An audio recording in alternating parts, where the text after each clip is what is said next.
계속해서 대구 경북 소식 전해드리겠습니다. 어제 시행된 대학 수학능력시험이 상당히 어려웠다는 분석이 나오고 있습니다. 당장 내일부터 수시 대학별 고사가 시작되는데 앞으로의 입시 전략 어떻게 준비할지 알아봅니다. 이상원 기자가 보도합니다. 수능 시험을 치른 수험생들은 답안을 가채점해 자신의 예상 점수를 파악합니다. 이 가채점 점수를 기준으로 해서 내일부터 시작되는 수시 대학별 고사인 논술 전형과 면접 고사에 응시할지 여부를 결정해야 합니다. 여러 입시 기관들이 자료를 준비하고 있기 때문에 다양한 정보를 꼼꼼히 비교하고 분석하는 것이 중요합니다.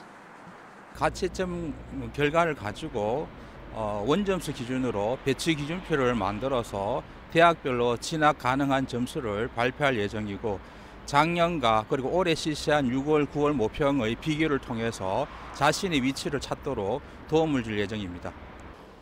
수능이 어려웠다는 분석이 나오고 있어 정시 합격 가능성을 자신하기 힘들다면 적극적으로 수시 대학별 고사에 응시하는 것이 전략이 될 수 있습니다. 원점수로 비교한 합격 가능점은 표준 점수가 나오면은 많이 달라질 수 있기 때문에 정시 합격 가능점과 본인의 점수가 비슷하거나 조금 낮거나 다소 부족할 경우에는 반드시 대학별 고사에 응시해야 합니다.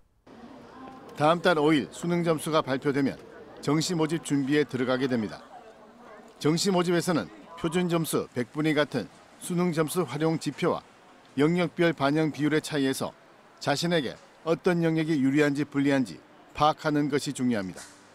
이 점에 유의해 자신의 성적을 극대화할 수 있는 대학을 찾아 지원을 검토하는 것이 효과적입니다.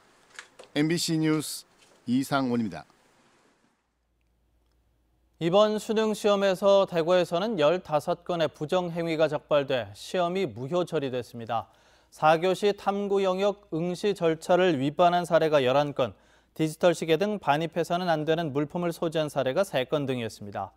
경북 지역에서는 시험이 끝난 뒤 답안지를 표기한 사례 1건, 휴대전화를 가지고 있다 적발된 사례 1건, 4교시 응시 절차를 위반한 사례 4건 등 6건의 부정행위가 적발돼 시험이 무효 처리됐습니다.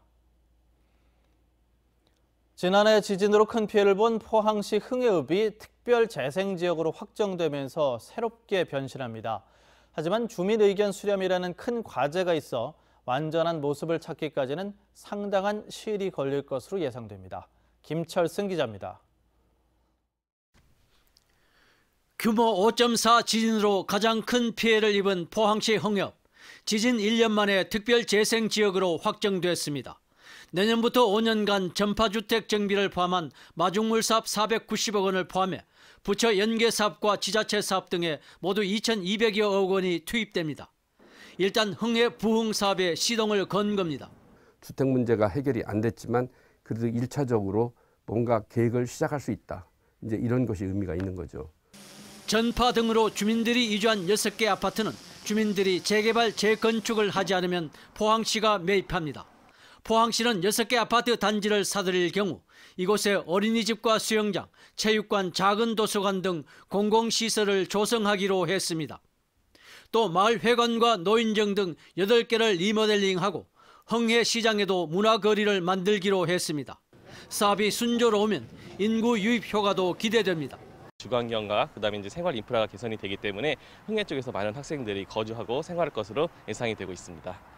관건은 주민 의견 수렴입니다. 주민들은 재건축과 매각 중 하나를 선택해야 하는데 재건축 시 1억 원이 넘는 돈을 부담해야 하고 매각하자니 제값을 받을 수 있을지가 걱정입니다.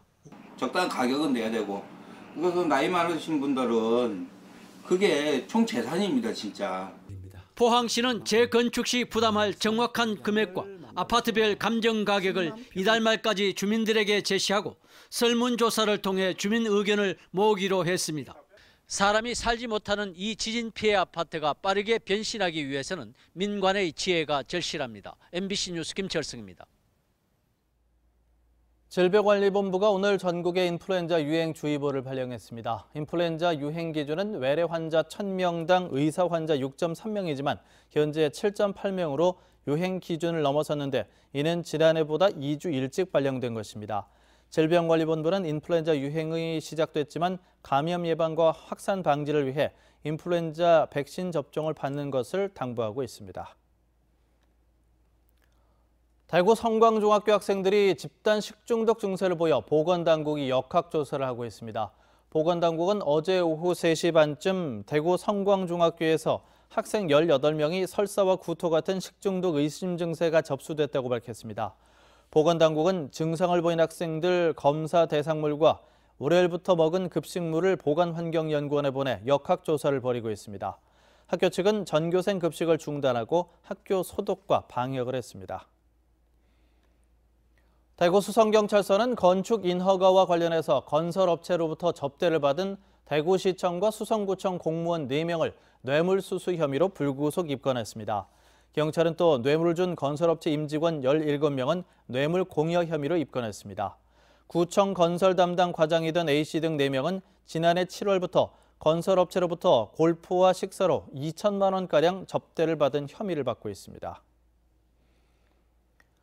구미시가 새멀과의 명칭을 그대로 두기로 하자 구미참여연대는 새멀과의 이름을 바꾸려는 조례 개정안을 시의회 논의 과정 없이 포기해 실망스럽고 안타깝다고 밝혔습니다. 구미참여연대는 새멀 조직 유지를 위해 한 해 8억 원에서 10억 원의 예산을 지원하는 특혜가 옳은 일인지 따져봐야 한다고 주장했습니다. MBC 뉴스를 마칩니다. 고맙습니다.